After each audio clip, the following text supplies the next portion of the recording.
Руны – это не просто древние знаки, а живые ключи к энергии Вселенной. Сегодня руной дня выпала руна Перуна. День под влиянием Перуны обещает мощный прилив энергии и внутренней силы. Это время, когда стоит действовать решительно, не откладывая важные шаги.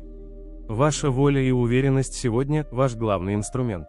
Руна предупреждает, энергия Перуны подобна молнии, ее нужно направить в созидание, а не в ссоры.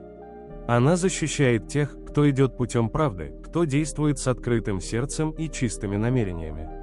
Эта руна оберегает от зависти, колдовства и злого глаза, возвращая любое зло его источнику. Она стоит на страже справедливости и помогает победить там, где правота на твоей стороне. День подходит для начала дел, защиты своего пространства, утверждения своих границ. Подпишись, впереди много интересного.